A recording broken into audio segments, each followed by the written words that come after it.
These were the first shadow vessels. Soon Iran was using the same tricks to hide its oil tankers, and cleverly adding more.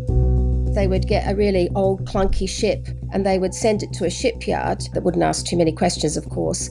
Then the old tanker would become a new tanker without the taint of sanctions. By the late 2010s, the shadow fleet consisted of a few dozen vessels, mostly exporting Iranian oil to China. When Venezuela was hit with US sanctions, it added ships. Then a few stateless ships joined too. Crews developed more tricks like spoofing their locations and changing flags, names, even paint colors mid-journey. While shadow vessels make themselves very hard to find, they do occasionally turn on their transponders, which allows analysts like Michelle to find, investigate, and label them. In a report by Vortexa, the shadow fleet included around 200 vessels in early 2022. But just 1 year later, it jumped to over 1,000. Most belong to Russia. After invading Ukraine, Vladimir Putin's regime was hit with US and EU sanctions.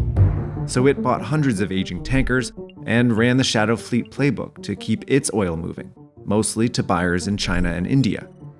Then it used the revenue to fund its war. By late 2025, this growing shadow fleet was carrying around 11% of the world's seaborne oil, allowing these states to survive sanctions. And even though European countries could see it sailing by, there was very little they could do.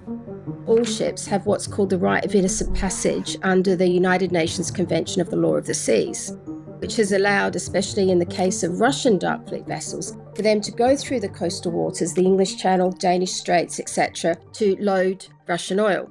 The shadow fleet looked untouchable, which made it not just an effective economic tool, but also an effective weapon.